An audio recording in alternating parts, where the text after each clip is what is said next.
조한 헌터라는 목사님이 전인 치유 핸드북이라는 책에서 이런 말을 합니다. 플로리다 주에 있는 한 기독교 아동 심리학자가 있다. 그는 다른 문제들뿐만 아니라 주의력 결핍 장애를 가진 아이들을 위해 사역을 해서 커다란 성공을 거두었다. 그는 믿음이 있는 부모들에게만 사역을 했다. 그는 한 번도 그 부모들의 아이들을 본 적이 없었다. 그는 아이들의 엄마 아빠와 만나 기도했으며 그들에게 아이를 어떻게 다뤄야 할지를 지시했다. 그가 부모에게만 사역을 했을 뿐인데 아이들은 매우 빠른 시일 내에 변화되었다. 자, 매우 빠른 시일 내에 변화되었다는 말은 아이들이 매우 빠른 시일 내에 치유가 되었다는 겁니다. 이 주의력 결핍 장애 같은 질병은 요즘 우리나라에서도 많이 이 이야기가 나오죠. 이 현대의학으로도 고치지 못하는 경우가 많습니다. 어느 정신건강의학과 교수님이 인터뷰한 기사를 보니까요. 우리나라 아이들 중에 3%에서 8%가 이 질병을 가지고 있고요. 이 중에 절반 정도는 성인이 되어서도 이 병을 가지고 있다 그럽니다. 그만큼 고치기 어려운 병인데 어린 아이일 때부터 많이 생긴다는 겁니다. 그런데 여러분 다 아시다시피 그죠? 어떤 병이든지 병원에 가면 그 아픈 당사자를 대상으로 치료를 합니다. 그죠? 그렇지만 이 기독교 아동 심리학자는요. 아이들에게 있는 그런 병을 치료하면서 아이들은 한 번도 만나지 않고 부모에게만 사역을 했는데 아이들에게 치유가 빠른 시일 내에 일어나고 있다라는 겁니다. 이것을 어떻게 이해해야 될까요? 현대의학에서는 이런 것을 믿지도 않고 이해할 수도 없을 겁니다. 이것은 성경에서 말하고 있는 영적인 일이기 때문입니다. 고린도전서 2장 14절 말씀처럼 그러한 일은 영적으로 분별이 되기 때문입니다. 그래서 이 심리학자는 예수님을 믿는 부모들에게만 이 사역을, 이 치유 사역을 하고 있다는 겁니다. 아이들을 전혀 만나지 않으면서 어떤 방법으로 아이들의 병을 치료하고 있는지 이 책에서 이렇게 말합니다. 조상들의 죄는 3, 4대까지 유전되어 내려간다. 어느 누구도 이 영적인 법을 피해갈 수 없다. 누군가가 회개할 때까지 이 법은 계속해서 유효하게 남아있다. 누군가가 회개의 기도를 하고 아버지 대신에 이 죄는 지금 이곳에서 멈춰 더 이상 유전되지 못한다. 나는 우리 조상들의 죄와 나의 죄를 회개한다라고 말할 때 그 저주는 끊어진다.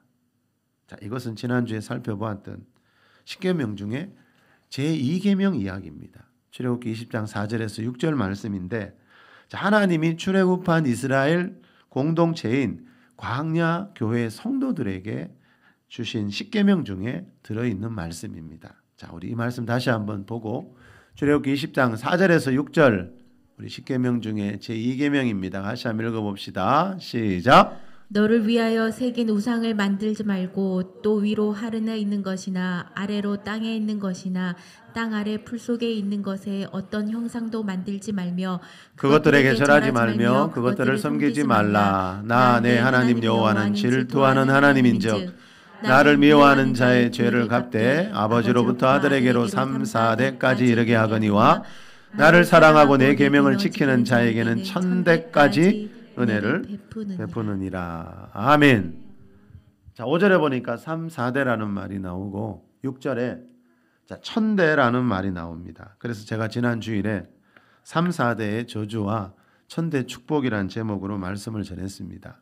5절에 보니까 나를 미워하는 자의 죄를 갚되 아버지로부터 아들에게로 3, 4대까지 이르게 한다는 말은 방금 이 책에서 말하는 것처럼 아버지와 조상들이 지은 죄 때문에 후손들이 가난과 질병과 죽음이라는 그런 죄의 결과물들을 후손들이 담당하게 된다라는 뜻입니다. 반대로 누군가가 6절 말씀처럼 하나님을 사랑하고 하나님의 계명을 지키는 자가 그 가문 안에 있다면 그 한 사람 때문에 후손 1000대가 하나님의 은혜와 축복을 받을 수가 있다라는 겁니다. 이것이 성경에서 말하는 복과 저주의 법칙 중에 하나입니다. 자, 사람들은 믿든지 믿지 않든지 그죠? 이 세상에 태어난 모든 사람들은 이 10계명 중에 제2계명에서 말하는 이 복과 저주의 법칙 아래에서 지금도 살아가고 있습니다. 중요한 것은 자, 그런데 논란이 되는 것은 자, 내가 예수 믿는데도 불구하고 내 가정 안에 이런 저주가 3, 4대의 저주가 내려올 수 있느냐 하는 것이 언제나 논란이 되고 있습니다. 자, 오늘 본문에 보면 오늘 본문도 이것에 대한 답을 가르쳐주는 본문 중에 하나입니다. 자, 오늘 본문을 읽을 때마다 여러분 이 출애굽기도 신명기도 오늘 본문인 신명기도 모세가 쓴 책이지요. 자, 오늘 본문을 읽을 때마다 오늘 본문 말씀은 출애굽한 이스라엘 공동체인 광야교회 성도들에게 주신 말씀이라는 걸 기억해야 됩니다. 오늘 본문에 보니까 들어와도 나가도 복을 받을 수도 있고 들어와도 나가도 저주를 받을 수도 있다라고 지금 말하는 이 사람들은 세상 사람들이 아니고 하나님 믿으면 복 받고 안 믿으면 저주 받고 이 이야기가 아닙니다, 여러분. 지금 이미 하나님 믿고 하나님 백성 된 광야교회 성도들 보고 전대 축복의 길로 갈 수도 있고 3, 4대 저주의 길로 갈 수도 있다라는 말씀을 하고 있다는 겁니다. 자, 오늘 본문 우리 신명기 28장 1절에서 6절은 아무리 자주 읽어도 은혜가 되는 말씀이니까 우리 다 같이 한 목소리로 큰 소리로 이 말씀이 내 가정, 내 삶 가운데 이루어지기를 내 후손들에게 이루어지기를 바라면서 4절에 보니까 네 몸의 자녀 이야기 나오잖아요. 이거는 나와 내 자녀, 내 후손들 이야기라는 거예요. 그래서 우리 이 말씀이 나에게 내 가정에 이루어지기를 사모하는 마음으로 우리 1절부터 신명기 28장 1절에서 6절 말씀 한 번 더 큰 소리를 읽어봅시다. 시작. 내가 내 하나님 여호와의 말씀을 삼가 듣고 내가 오늘 내게 명령하는 그의 모든 명령을 지켜 행하면 내 하나님 여호와께서 너를 세계 모든 민족 위에 뛰어나게 하실 것이라. 내가 내 하나님 여호와의 말씀을 청종하면 이 모든 복이 내게 임하며 내게 이르리니 성읍에서도 복을 받고 들에서도 복을 받을 것이며 내 몸의 자녀와 내 토지의 소산과 내 짐승의 새끼와 소와 양의 새끼가 복을 받을 것이며 내 강주리와 떡반죽 그릇이 복을 받을 것이며 내가 들어와도 복을 받고 나가도 복을 받을 것이니라. 아멘. 이 말씀이 여러분 가정에 꼭 이루어지시기를 축복합니다. 네가 들어와도 복을 받고 나가도 복을 받을 수 있다라는 거지. 어떻게 하면 1절에 나오죠. 네가 하나님의 말씀을 삼가 듣고 그의 모든 명령을 지켜 행하면. 자, 많은 사람들은요 듣는 데까지 하더라고요. 듣기는 들어요.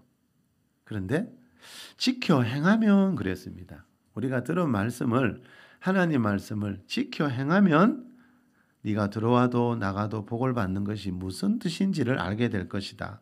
4절에서 말하는 네 몸의 자녀들이 복을 받게 되고 네 토지 소산 짐승의 새끼까지 복을 받는다는 말이 무슨 뜻인지 하나님의 계명을 지켜 행할 때 알게 될 것이다. 하나님은 이렇게 말씀하고 있습니다. 자, 4절에 네 몸의 자녀 나옵니다. 자, 내가 하나님 말씀 지켜 행해서 복을 받게 되면 그 복이 네 몸의 자녀들에게까지 네 가정에 있는 짐승들에게까지 이 말은 네 삶의 모든 영역에 이 복이 흘러가게 된다라는 뜻입니다. 자, 그런데 15절 이하에 나오는 이 저주도 마찬가지입니다. 이 말씀은 참 읽기 싫지만 그래도 이 신명기 28장은 성경에서 말하는 가장 대표적인 복과 저주에 대한 말씀이 요약되어 있는 곳인데 축복에 대한 말씀은 14절까지인데요. 저주에 대한 말씀은 15절부터 68절까지예요. 축복에 대한 말씀보다 저주에 대한 말씀이 한 3, 4배나 길어요. 왜 그럴까요? 하나님을 믿지만 하나님 말씀을 지켜 행하지 않는 사람들이 어느 시대나 그만큼 많기 때문에 이렇게 경고의 말씀을 심하게 하고 있는 겁니다. 자, 이 15절 이하의 말씀도 하나님 말씀이니까 우리가 알아놔야 되겠죠. 자, 우리 15절부터 19절도 우리 성경 보고 한 번 더 읽어봅시다. 네가 만일 시작.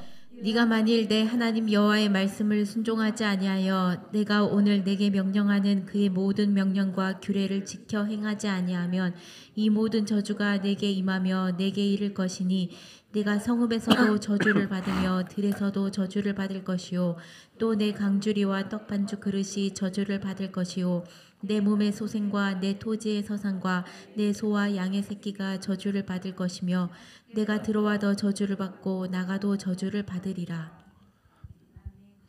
자, 무슨 일이 있을 때요? 15절에 보니까 그의 모든 명령과 규례를 지켜 행하지 아니하면 이 모든 저주가 네게 임한다. 여기서 말하는 너가 누구라고요? 고린도전서 10장 표현에 의하면 모세에게 속하여 세례받았던 광야교회 성도들 보고 하시는 말씀입니다.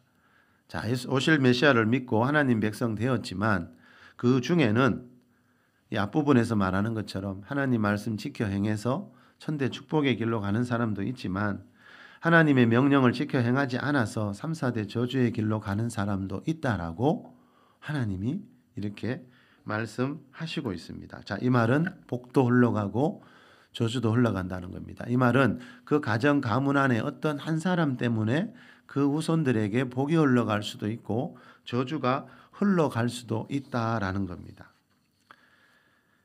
자, 그럼 중요한 것은 여러분, 좀 전에 말씀드린 것처럼 지금은 사람들이 이렇게 믿지 않는 경우가 너무 많아요.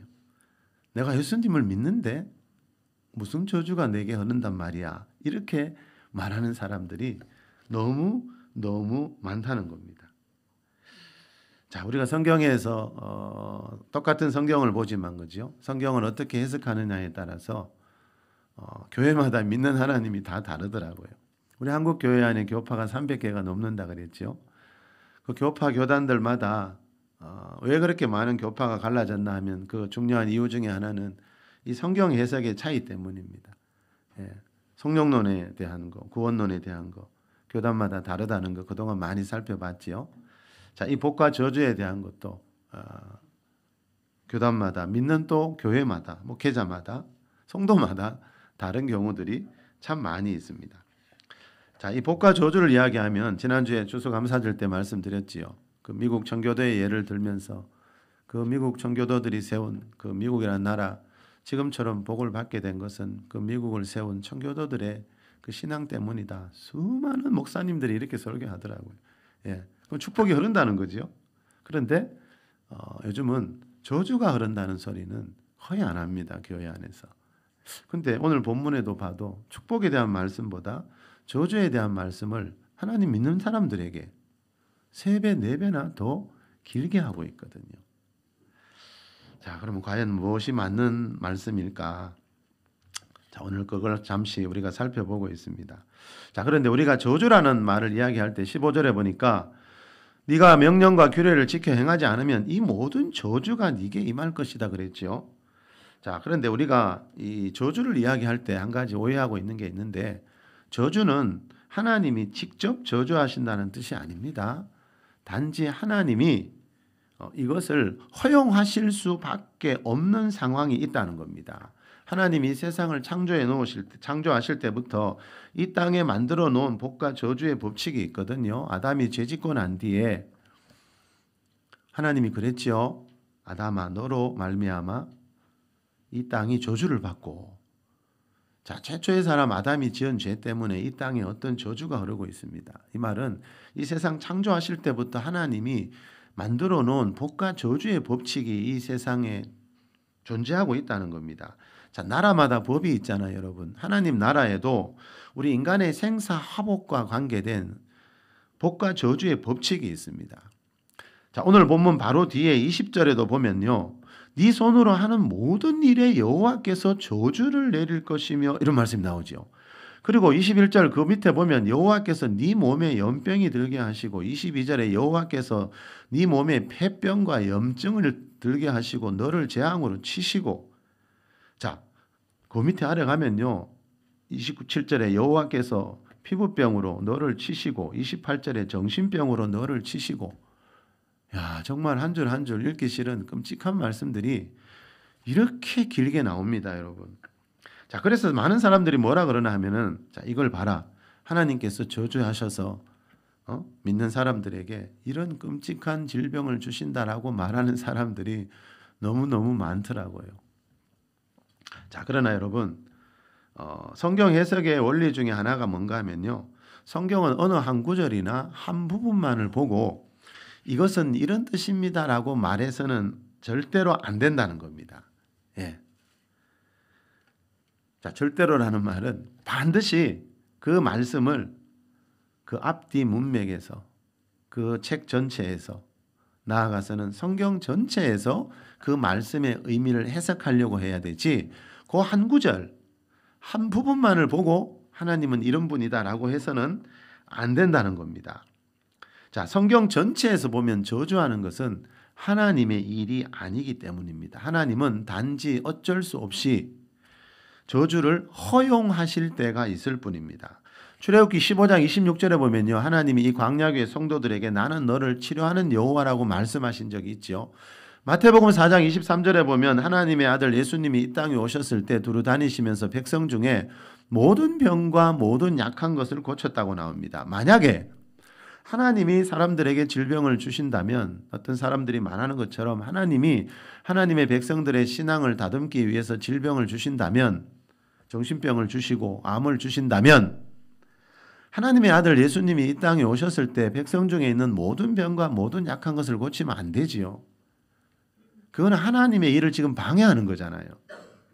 하나님은 병을 막 주시고 있는데 하나님의 아들이 나타나서 모든 병을 다 고치고 있으면 이런 집을 뭐라 그럽니까? 뭔가 이해가 안 되지 않습니까, 여러분?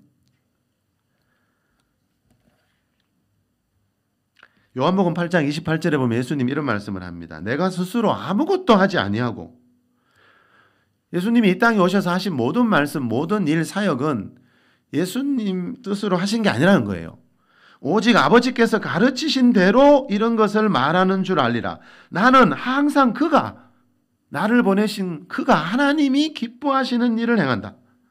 자, 예수님이 이 땅에 오셔서 하신 모든 말씀은 하나님이 주신 말씀이고, 예수님이 이 땅에 오셔서 하신 모든 일은 하나님이 기뻐하시는 일이었다는 거예요. 그 기뻐하시는 일 중에 뭐가 있어요? 백성 중에 모든 병과 약한 거 고치는 거. 그거는 하나님이 기뻐하시는 일이라는 거예요. 하나님이 하라고 하시는 일이라는 거예요. 그러면 생각을 해보세요, 여러분.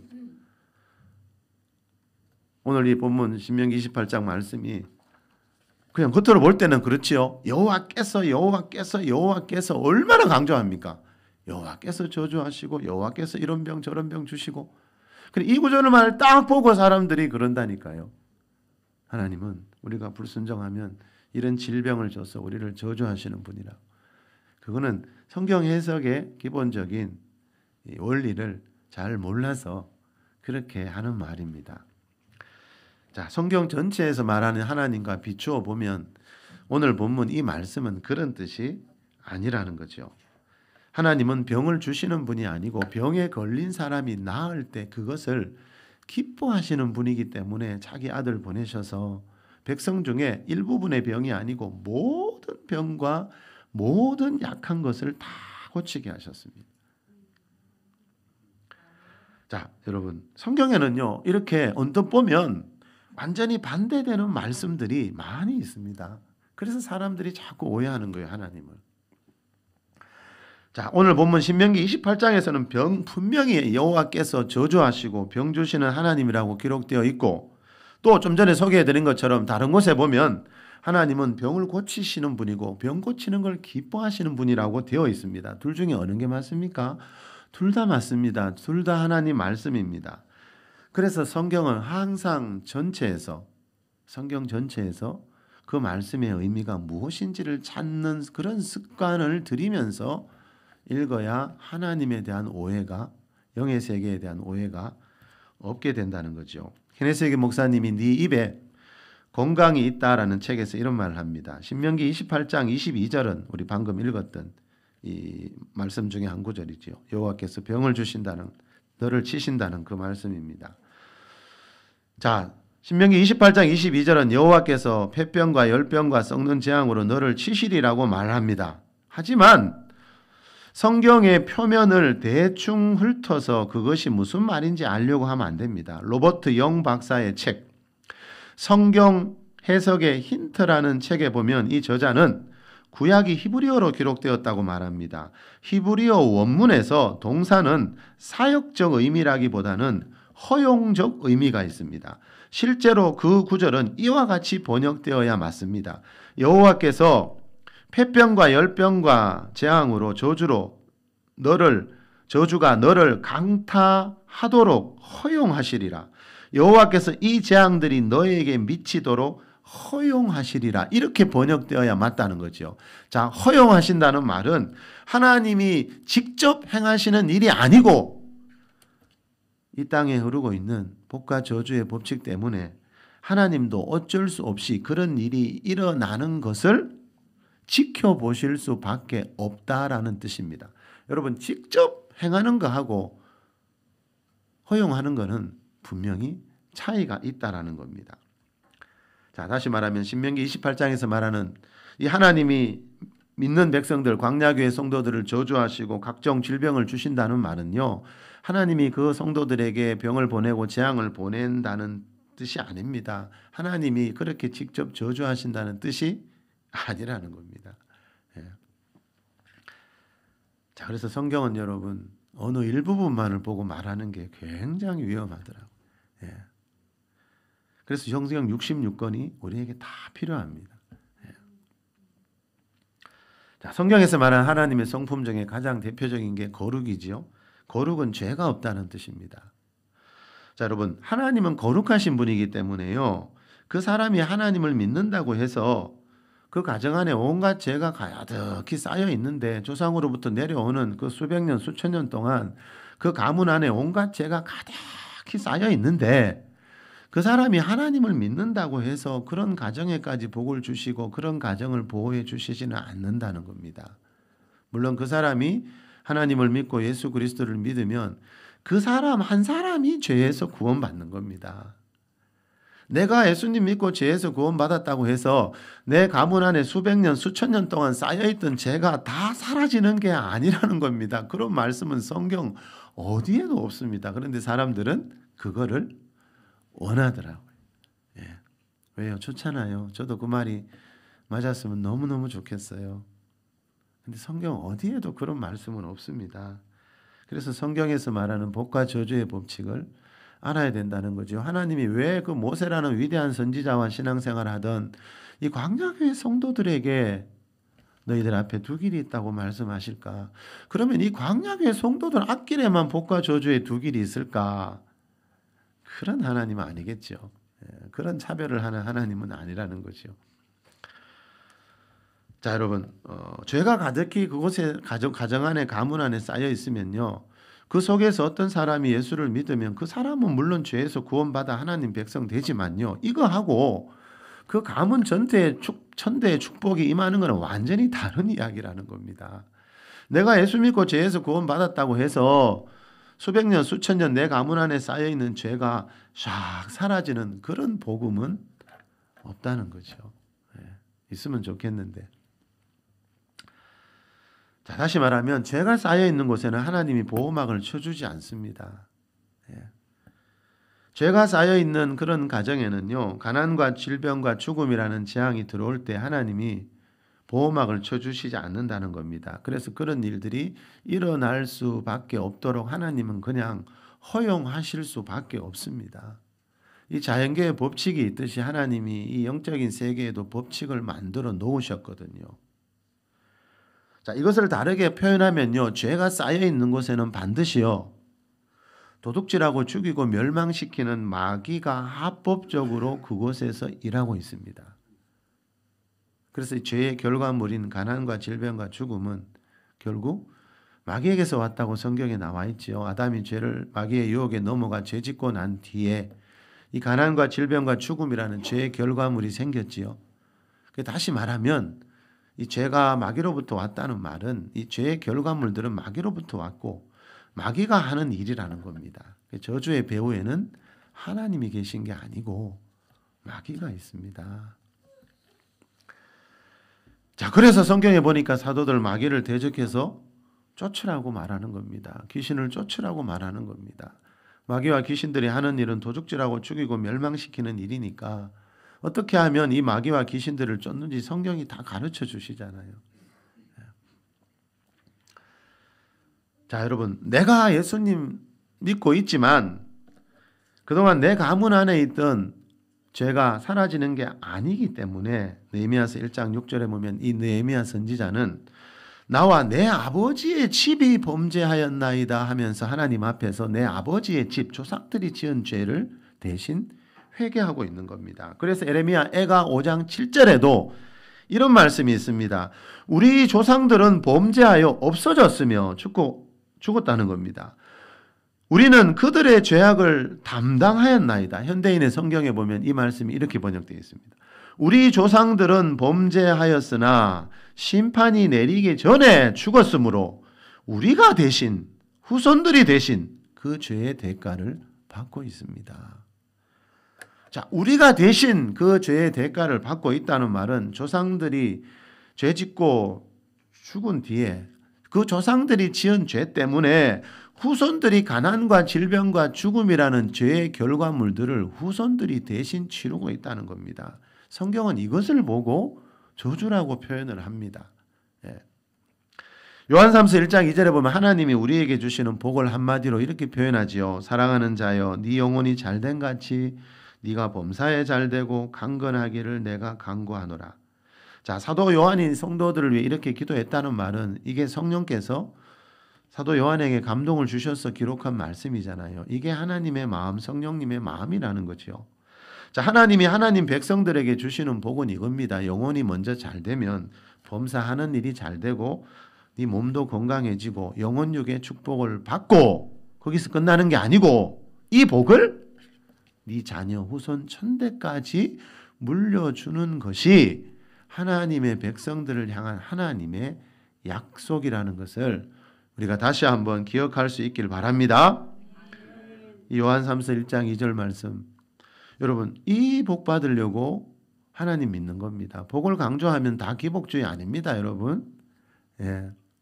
성경은 분명히 말씀합니다. 하나님을 믿는 사람들이 받는 복이 있다고. 요즘 복을 강조하면 또 기복주의라고 막 뭐라는 분들이 있더라고요. 저는 복 받기 위해서 하나님 믿습니다, 여러분. 성경이 그렇게 돼 있더라고요. 예. 단 너희가 하나님의 계명을 지켜 행하면 이 복이 임한다고 성경이 분명히 말씀합니다.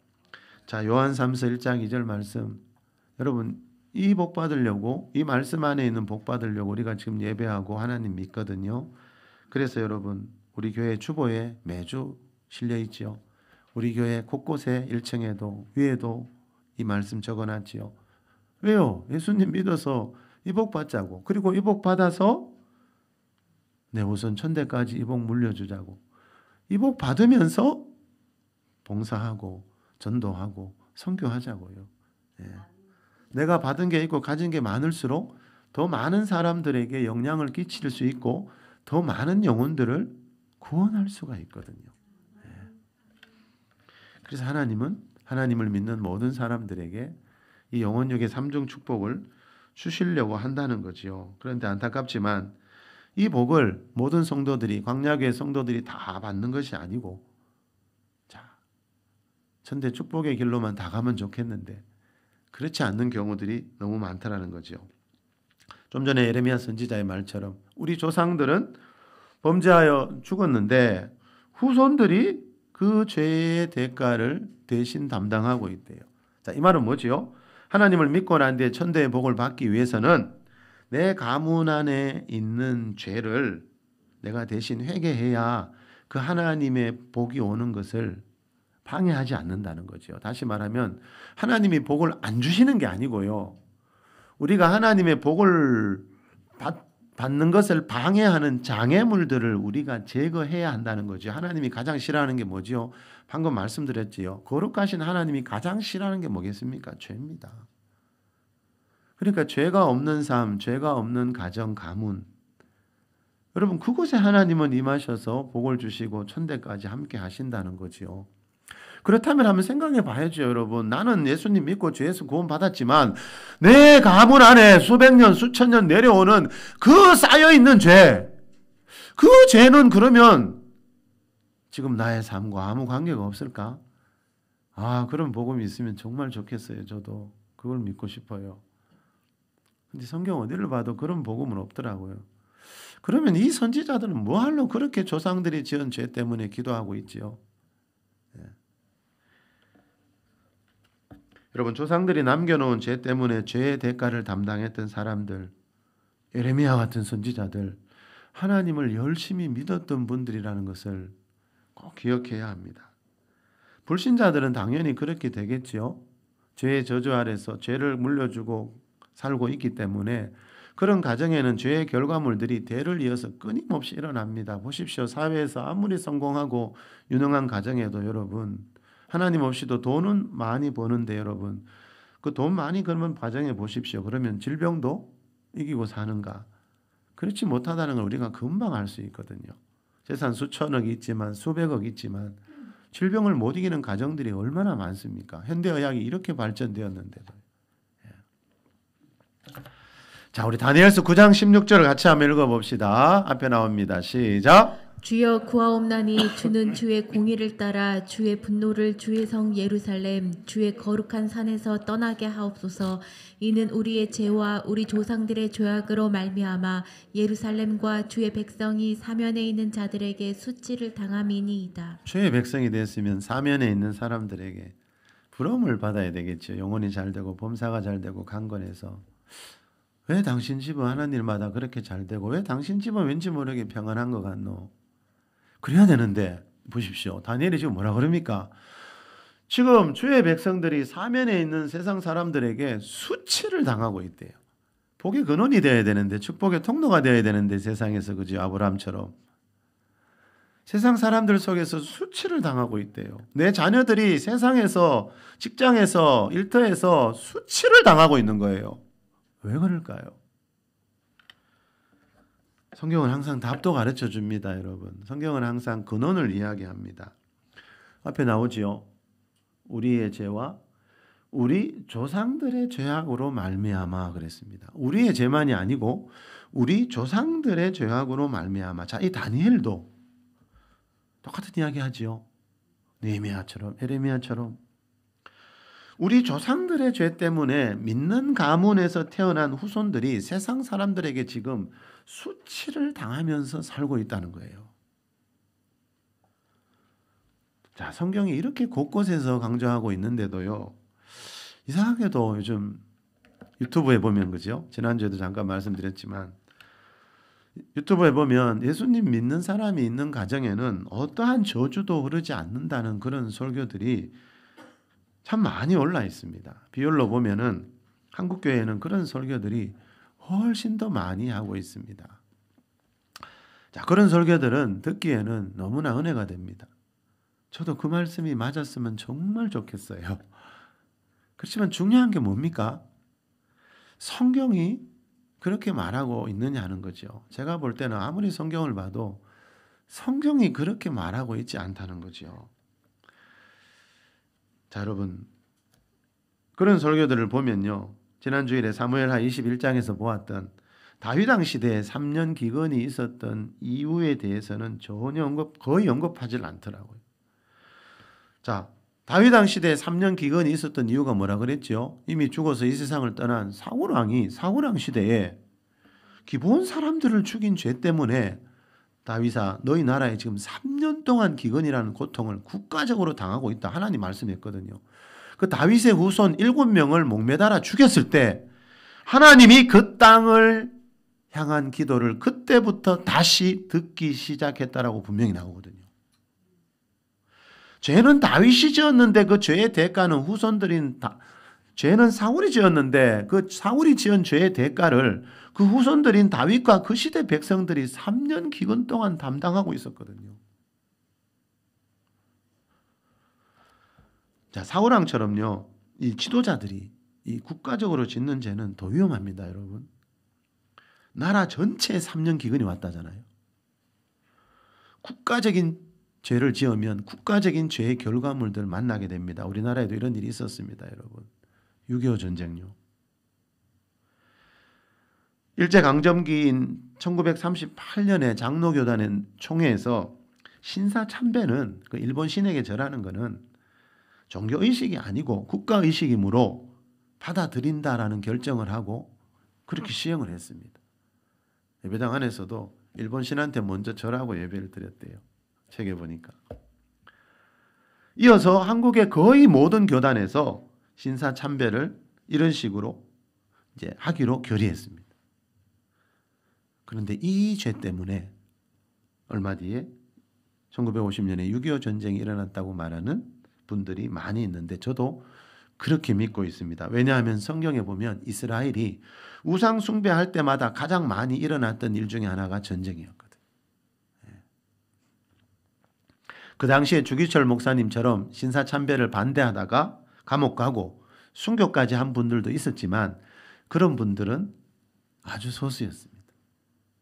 대부분은 신사참배가 우상숭배가 아니라는 그런 이야기를 하면서 참여했습니다. 그러나 지금 여러분 한국교회 목사님들한테 물어보면요, 신사참배가 우상숭배가 아니라고 말하는 목사님은 한 분도 없을 겁니다. 성경도 그렇게 말하고 있고 역사도 증명하고 있지만 많은 사람들이 가는 길이라고 해서 여러분 항상 옳은 것은 아닙니다. 지금도 예수님 믿는 가정에는 어떠한 저주도 흐르지 않는다고 말하는 사람들이 훨씬 더 많지만 많은 사람들이 그렇게 말한다고 해서 그것이 진리가 되는 것은 아니라는 겁니다. 자, 믿는 가정에는 어떠한 저주도 흐르지 않는다는 설교를 하면 성도들에게 더 큰 은혜를 끼칠 수 있다는 것을 저도 잘 알고 있습니다. 이런 설교를 하면 많은 사람들이 듣기 싫어하고 불편해한다는 것도 저는 누구보다도 잘 알고 있습니다. 그렇지만 저는 그런 식의 설교를 해본 적이 한 번도 없습니다. 첫째는 성경이 그렇게 말씀하고 있지 않기 때문이고 또 하나는 우리 한 번뿐인 우리 인생의 생사하복을 복과 저주를 결정하는 너무나 중요한 문제이기 때문입니다. 자, 예레미야 5장으로 한번 봅시다, 여러분. 1, 2절 말씀 같이 읽어봅시다. 너희는 시작. 너희는 예루살렘 거리를 빨리 다니며 그 넓은 거리에서 찾아보고 알라. 너희가 만일 정의를 행하며 진리를 구하는 자를 한 사람이라도 찾으면 내가 이 성읍을 용서하리라. 그들이 여호와께서 살아계심을 두고 맹세할지라도 실상은 거짓 맹세니라. 제가 한 번씩 이런 일을 합니다. 이 본문은 다음에 설교할게요. 자, 에레미야가 아니고 에레미야 애가 5장 1절에서 2절입니다. 여러분 구약성경 1149쪽에 있습니다. 에레미야 애가입니다. 자, 5장 1, 2절 우리 같이 한번 읽어봅시다. 여호와여 시작. 여호와여 우리가 당한 것을 기억하시고 우리가 받은 치욕을 살펴보옵소서. 우리의 기업이 외인들에게 우리의 집들도 이방인들에게 다시 한번 읽어봅시다. 시작. 여호와여 우리가 당한 것을 기억하시고 우리가 받은 치욕을 살펴보옵소서. 우리의 기업이 외인들에게 우리의 집들도 이방인들에게 돌아갔나이다. 자, 우리가 받은 치욕을 하나님 우리가 당한 거 우리가 받은 치욕을 좀 보십시오. 수치를 당하고 있다는 겁니다. 누구에게요? 이방인들에게, 외인들에게. 2절에 나오죠. 외인들이, 이방인들이, 다른 나라 사람들이 우리의 집을 빼앗아가고 그리고 더 정확하게 말하면 이때 나라 전체가 망했습니다. 바벨론 군대. 이 예레미야 애가는 예레미야 선지자가 자기 조국 남유다가 바벨론 군대에 멸망하는 모습을 본 뒤에 쓴 책입니다. 자, 남유다가 멸망할 때 무슨 일이 있었냐면요. 그 앞에 4장 10절에 보실래요? 부녀들이, 집에 주부들이 먹을 게 없어서 자기들의 손으로 자기 자녀들을 삶아 먹었습니다. 5장 11절 한번 보실래요? 여자분들은 끔찍한 이야기일걸요. 대적들이 시온에서 부녀들을, 유다 각 성읍에서 처녀들을 욕보였나이다. 여러분, 이런 끔찍한 일이 하나님을 조상 대대로 믿던 이스라엘 남유다에서 일어났습니다. 왜 이런 일이 여러분 일어났을까요? 자, 그 이유를 오늘 본문 아래 7절에서 가르쳐 줍니다. 우리 예레미야 애가 5장 7절 한번 봅시다. 시작. 우리의 조상들을 범죄하여 없어졌으며 우리는 그들의 죄악을 한 번 더요. 담당하였나이다. 우리의 조상들은 범죄하여 없어졌으며 우리는 그들의 죄악을 담당하였나이다. 자, 우리 조상들은 범죄하고 이제 세상 떠났는데 후손들인 우리가 그들의 죄악을 담당하고 있다는 겁니다. 자, 남유다가 바벨론 군대에 이렇게 철저하게 짓밟힌 이유가 뭐라고요? 조상들이 남겨놓은 죄 때문이라는 겁니다. 자, 성경에서 말하는 죄의 3대 결과물은 가난과 질병과 죽음이거든요. 이 가난과 질병과 죽음이라는 3대 죄의 결과물이 가장 빠른 시간에 가장 많이 끔찍하게 일어나는 것이 전쟁입니다. 자, 조상 대대로 하나님을 믿었던 남유다이지만요, 그 위로부터 내려오는 죄가 쌓이고 쌓이니까 나라 전체가 이렇게 되었습니다. 자, 성경은 이렇게 해요. 성경 곳곳에서요, 조상들의 죄로 인해 고통당하는 후손들의 모습이 많이 나오고 있지만 지금은 그렇지 않다라고 말하는 분들이 너무나 많지요. 그런데 성경적으로 그거를 분명하게 제가 볼 때 말씀하는 경우는 거의 없더라고요.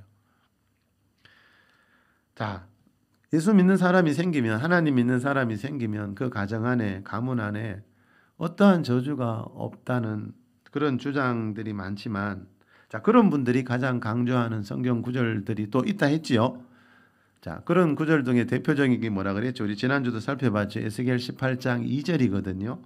아버지가 신포도를 먹었으므로 아들의 이가 시다 하면 어찌 됨이냐. 신포도 아버지가 먹으면 아버지 이가 시지 아들 이가 왜 시노? 상관없지 않느냐. 이 말은 뭐라 그랬죠? 아버지가 지은 죄는 아들하고 아무 상관이 없다는 의미로 이 구절을 사용하고 있습니다. 그런데 이 해석은 맞을 수도 있고 틀릴 수도 있다 그랬죠. 자, 이 말씀을 해석할 때 느헤미야처럼, 다니엘처럼, 에레미야 선지자처럼 아버지의 죄를 후손들이 대신 회개하면 그 아버지의 죄가 더 이상 아들과는 아무런 상관이 없다는 뜻으로 해석한다면 이거는 맞는 말씀입니다.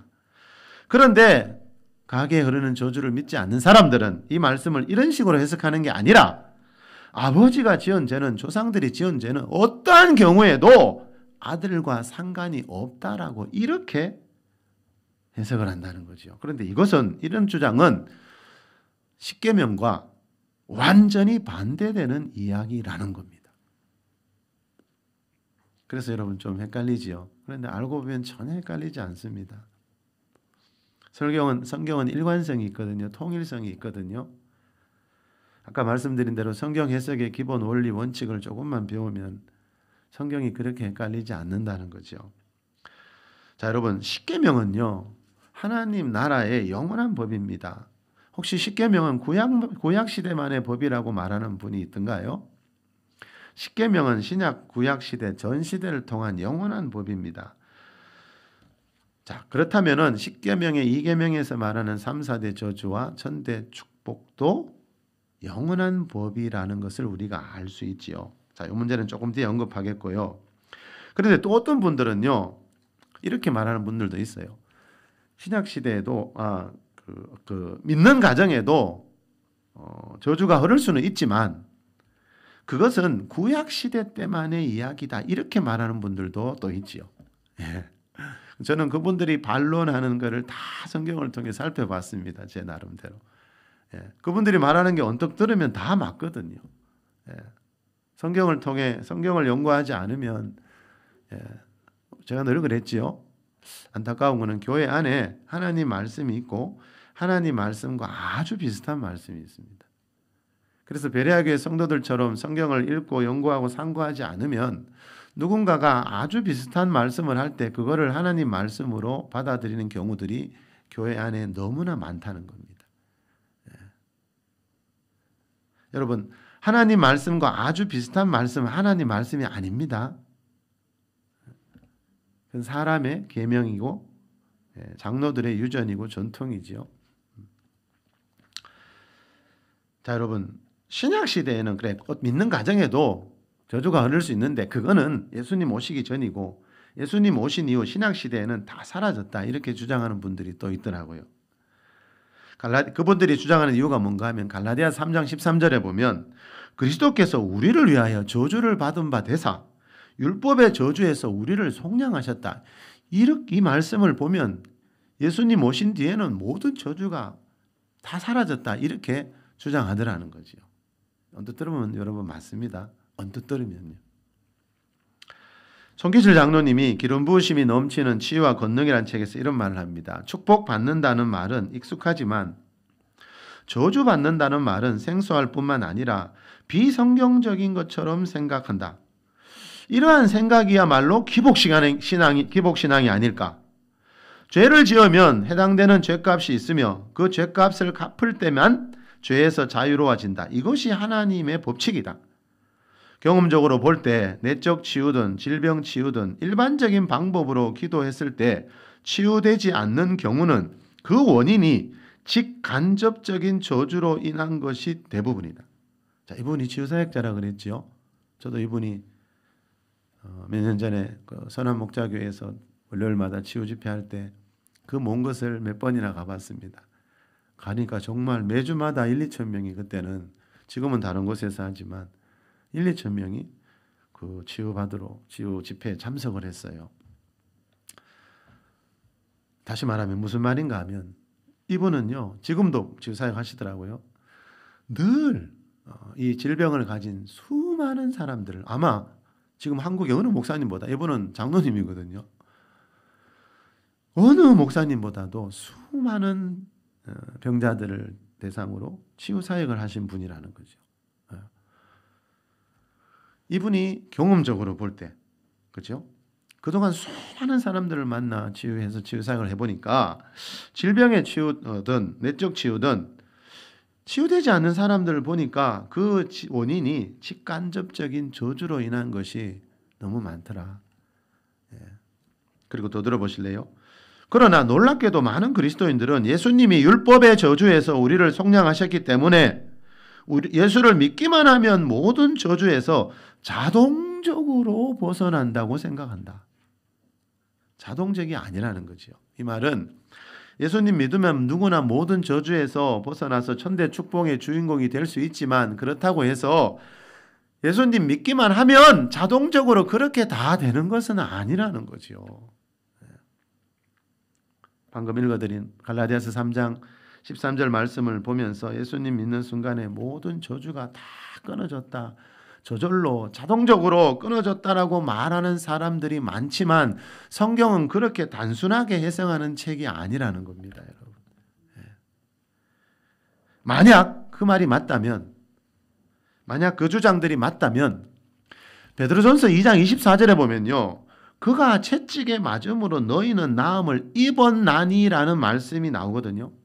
2000년 전에 예수님이 십자가 지시기 전에 채찍에 맞을 때 너희의 모든 질병, 신약시대 모든 성도들의 질병이 다 나았다는 말씀이거든요. 자, 그렇다면 그가 채찍에 맞음으로 너희가 나음을 입었나니라는 이 말씀대로라면 교회 안에 아픈 사람이 한 명도 없어야 되잖아요. 그런데 왜 그 베드로 사도 당시에도 지금 우리 시대에도 교회 안에 교회마다 아픈 사람이 있습니까? 그러니까 여러분 성경은요 어떻게 보면 참 쉬운 책인데요. 어떻게 보면 그렇게 단순한 책이 아니라는 거죠. 그래서 아까 말씀드렸죠. 제가 제자 훈련할 때마다 늘 강조하지요. 어느 한 구절, 한 본문만 보고 하나님은 이런 분이다라고 말씀하면 안 된다는 거죠. 예수님이 세례를 주셨다라고 말씀하는 것도 있지만 예수님이 세례를 주시지 않았다라고 말씀하는 것도 있죠. 제가 성경 보여드렸지요. 어느 게 답입니까? 성경이 나옵니다. 성경은 그렇게 된 책입니다. 그래서 어느 한 구절만을 가지고 아주 강하게 하는 주장들이 있지요. 그런 주장들은 맞지 않는 경우가 너무 많습니다. 그래서 제가 여러분에게 늘 말씀드리죠. 누군가가 하나님에 대해 대화할 때 내가 그 말씀을 잘 몰라서 그러는데 그 말씀이 성경 어디에 나오는지 한 몇 군데만 좀 가르쳐 주세요. 이렇게 물어보세요.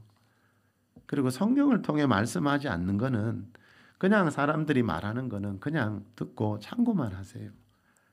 왜요? 좀 전에 말씀드렸듯이 하나님 말씀과 비슷한 말씀들이 너무 많거든요.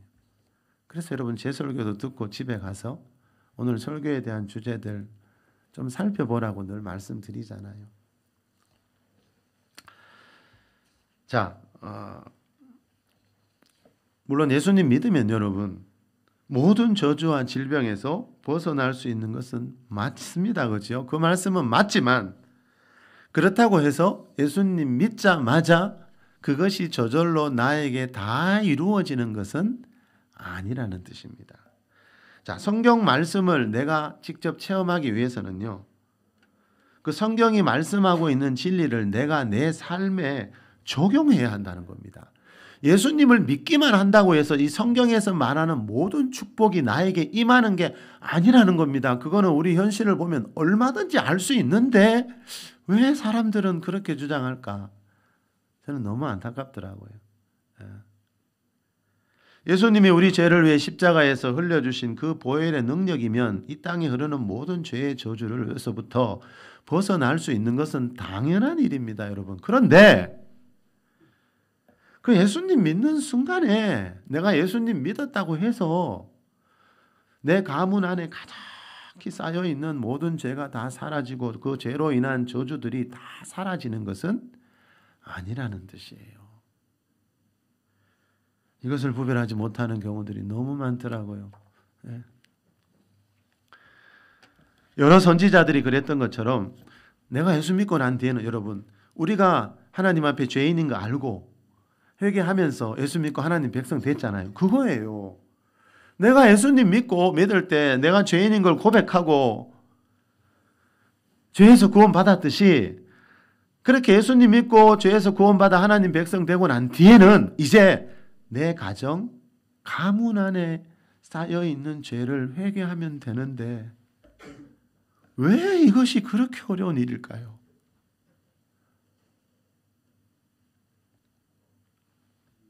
여러분 이거를 안 하는 바람에 그리스도인 가정에 일어나는 사연들이 너무나 많거든요. 이것만 하면 되는데 왜 그렇게도 저주 이야기를 하면 싫어하는지. 그러면 모세는 하나님은 왜 광야교회 성도들 보고 이 저주에 대한 말씀을 이렇게 심하게 오래 하십니까? 우리는 자꾸 내가 믿고 싶은 하나님을 만들어요.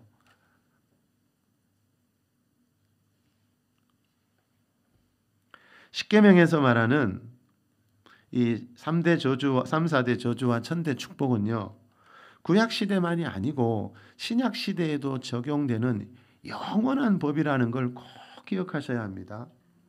믿는 가정에 흐르는 저주는 구약 시대에만 있었던 것이 아니고 자, 오늘 본문 보면은 분명히 광야교회 성도들도 저주 받을 수 있다고 나오고 3, 4대 저주가 흘러갈 수 있다고 십계명에서 말씀하니까 자, 많은 분들이 그래 구약 시대에는 저주가 흐를 수 있다. 이제 이렇게까지는 또 인정을 하신다 그랬죠. 그런데 여러분 이 십계명에서 말하는 3, 4대 저주에 대한 말씀이 구약 시대에만 적용되는 법이라면 요즘 나오는 이 모든 성경책마다 왜 굳이 성경 맨 뒷페이지에 따로 이 십계명을 기록해 놨을까요? 물론 성경책마다 십계명 따로 기록해 놓았다고 해서 십계명이 영원한 법이라고 주장하는 것은 절대로 아닙니다. 항상 답은 성경에서 찾아야 합니다. 자, 십계명이 영원한 법이라는 것만 증명이 되면 그 십계명에서 말하는 제2계명 3, 4대 저주와 1000대 축복이 영원한 법, 신약 시대에도 적용하는 법이라고 주장할 수 있겠죠, 분명히. 제 이야기가 그겁니다, 여러분. 자, 그렇다면 십계명이 신약 시대에도 적용되는 영원한 법이라는 증거가 어디 있느냐? 예수님 말씀에 있어요. 가볼까요? 마가복음 19장 16절에서 19절입니다. 우리 큰소리 읽어봅시다. 시작! 어떤 사람이 주께 와서 이르되 선생님이여 내가 무슨 선한 일을 하여야 영생은 얻으리까? 예수께서 이르시되 어찌하여 선한 일을 내게 묻느냐? 선한 이는 오직 한 분이시니라. 내가 생명에 들어가려면 계명들을 지키라. 이르되 어느 계명이 오니까? 예수께서 이르시되 살인하지 말라, 간음하지 말라, 도둑질하지 말라, 거짓 증언하지 말라, 내 부모를 공경하라, 내 이웃을 내 자신과 같이 사랑하라 하시니 16절 한번 더 읽읍시다. 시작. 16절요. 시작. 어떤 사람이 주께 와서 이르되 선생님이여 내가 무슨 선한 일을 하여야 영생을 얻으리이까? 자, 영생, 영원한 생명, 천국에서 영원히 사는 거지요. 자, 어떤 사람이 예수님께 질문하고 있습니다. 내가 어떻게 해야, 어떤 선한 일을 해야 영생을 얻을 수 있습니까? 자, 이때 예수님이 뭐라고 대답하십니까? 우리가 요즘 많은 사람들이 하는 말하고는 좀 많이 다르지요. 요즘은 이런 질문을 하면 예수님 믿기만 하면 된다 그래요. 예수님 믿기만 하면 당신은 창세전부터 택함 받은 사람이니까 앞으로 무조건 천국 들어갑니다. 자, 이런 이야기 정말 저도 많이 들으면서 신앙생활을 했습니다. 그런데 예수님 대답은 달라요. 예수님 뭐라 그러십니까? 네가 생명에 들어가려면, 영원한 생명에 들어가려면 뭐라 그럽니까? 계명들을 지키라 그래요. 우리는 뭐라 그러지요? 천국은 믿음으로 가는 나라이기 때문에 어떤 행함이 없어도 믿음만 있으면 간다. 이렇게 말하는 사람들이 아직도 너무 많은데 교회 안에 예수님은 단 한마디로 계명들을 지키라 이렇게 말합니다. 야고보 사도가 말하는 행함이 없으면 죽은 믿음이라는 거죠. 네. 자, 그러면서 이 사람이 또 묻습니다. 그러면 18절에 보니까 어떤 계명을 지키라 말입니까? 예수께서 이르시되 살인하지 말라, 간음하지 말라, 도적질하지 말라, 거짓 증언하지 말라. 뒤에 또 뭐지요? 자, 이런 계명들이 여러분, 네 부모 공경하라. 어디 나오는 거지요? 10계명이잖아요. 예수님이 이때 6가지를 대답하셨는데 이 6가지 중에 5가지는 10계명에 있는 말씀입니다. 이 말은 뭐지요? 10계명은 천국 가기 위해서 반드시 지켜야 되는 법이고 10계명은 예수님 오신 이후에도 폐해진 법이 아니고 10계명은 신약 시대에도 모든 성도들이 지켜야 되는 법이라고 예수님이 지금 말씀하고 있습니다. 또 어떤 분은 그럴 수 있죠. 머리 좋으신 분들은. 이 계명은 없네. 그러면 여러분 10계명 중에 5개만 신약 시대에 적용되는 법이고 5개는 적용 안 되는 법일까요? 10계명 중에 제 1계명은 뭐죠? 나 외에 다른 신을 섬기지 말라잖아요. 그러면 신약 시대에는 여러분 그 계명 여기 지금 없다고 해서 신약 시대 우리가 하나님도 섬기고 재물도 섬기고 하나님 섬기고 다른 신 섬겨도 됩니까? 이 말이 안 되지요. 자, 이 말은 10계명은 신약 시대에도 영원히 지켜야 되는 하나님 법이다. 천국 가기를 원하는 사람이라면 반드시 이 계명들을 지켜야 한다라고 예수님이 말씀하고 있잖아요. 이 말은 10계명 중에 제2계명 3, 4대 저주와 1000대 축복의 법은 이 세상이 존재하는 한 영원히 이 땅에 흐르고 있는 법이라고 예수님이 지금 말씀하시는 것과 똑같은 겁니다. 여러분 최소한요 천국 가는 길만큼은요 다른 누군가의 말이 아니라 예수님 말씀, 성경 말씀을 통해 알고 있어야 합니다. 그리고 또 한 가지 최소한 복과 저주에 대한 말씀만은요 누군가의 말이 아니라 성경이 무엇을 말씀하고 있는지를 알고 교회에 다녀야 한다는 겁니다. 이 둘에 대한 오해는요 한 번뿐인 우리 인생에 돌이킬 수 없는 결과를 가져다 주기 때문입니다. 자, 우리 마지막으로 열왕기하 24장 1에서 3절 말씀 읽고 마무리하겠습니다. 시작. 여호야김 시대에 바벨론의 왕 느부갓네살이 올라오매 여호야김이 3년간 섬기다가 돌아서 그를 배반하였더니 여호와께서 그의 종 선지자들을 통하여 하신 말씀과 같이 갈대아의 부대와 아람의 부대와 모압의 부대와 암몬의 자손의 부대를 여호야김에게로 보내 유다를 쳐 멸하게 하시니 이 일이 유다에 임함은 곧 여호와의 말씀대로 그들을 자기 앞에서 물리치고자 하심이니 이는 므낫세의 지은 모든 죄 때문이며.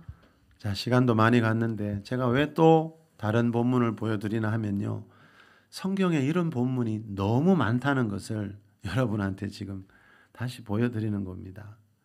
성경에 이런 본문이 너무너무 많습니다. 그런데 왜 이런 본문들은 전혀 이야기하지 않는지 저는 이해가 안 돼요. 자, 이 일이 유다에 임함은, 이 일이 이 남유다 이스라엘에 임한 이유는 뭐지요?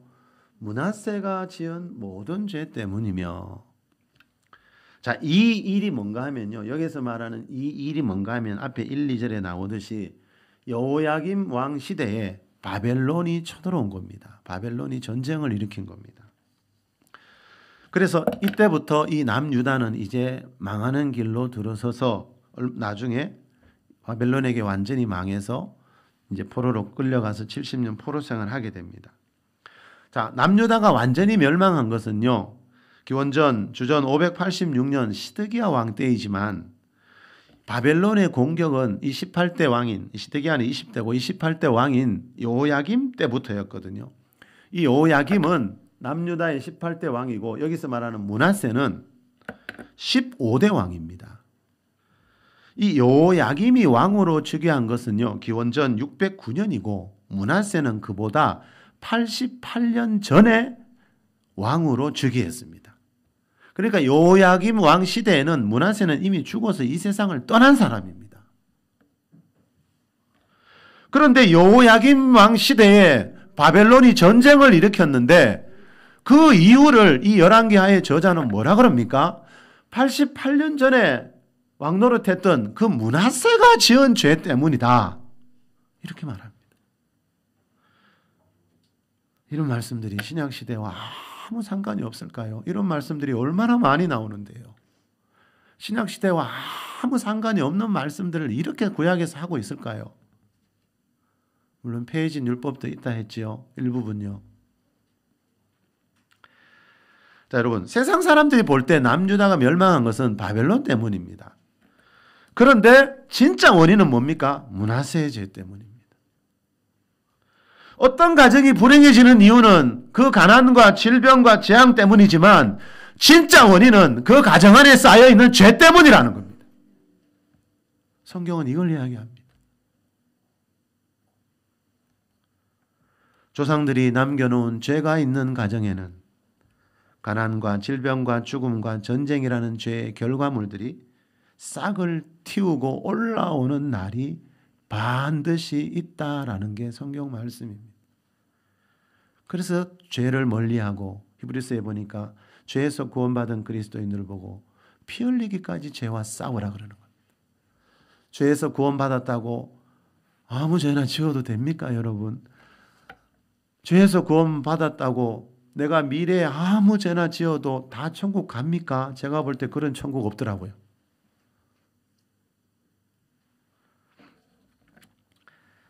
그래서 여러분, 다른 게 아닙니다. 간단합니다, 여러분.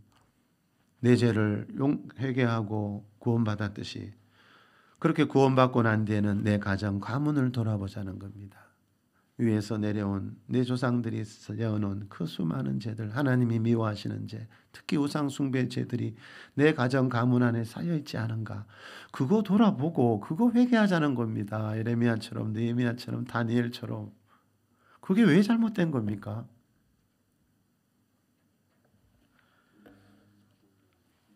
축복도 마찬가지입니다. 무슨 말입니까? 이 축복도 언젠가는 싹을 틔우고 올라오는 날이 있습니다. 그 가문에서 누군가가 하나님을 사랑하고 계명을 지키는 삶을 살았다면요, 그 사람이 남겨놓은 축복의 씨앗이 이제 그 가문 안에 심어졌잖아요. 자, 그 씨앗이 후손들의 삶 속에 언젠가 싹을 틔우고 열매로, 결실로 올라오는 날이 있다라는 것이 바로 천대의 축복인 겁니다. 자, 창세기 26장에 보니까요. 아브라함의 아들 이삭이 이웃 나라에서 농사에서 100배의 복을 받고 거부가 됐다 그랬죠. 그런데 하나님이 그 뒤에 이삭에게 나타나서 뭐라 그랬죠? 네가 그런 복을 받은 이유를 가르쳐 주시죠. 내 종 아브라함을 위하여 네게 복을 주었고 네 자손까지 번성하게 되리라. 이때는 이미 아브라함이 죽은 뒤였거든요. 아브라함은 이미 죽었지만 아들 이삭의 가정에 100배의 복이 흘러왔고 또 이삭의 후손들 자손들에게까지도 하나님이 복을 주실 것이라고, 1000대의 복이 네 가문에 흐를 것이라고 말씀하신 거예요. 3, 4대 저주도 1000대 축복도 한 사람에게서 시작됩니다. 성경이 말하는 것은 내가 그리스도인이 된 뒤에는 내가 먼저 영혼육의 3종 축복 받아서 그 복을 내 가문 1000대에 물려줄 수 있도록 하나님을 사랑하고 계명을 지키는 자가 되라는 겁니다.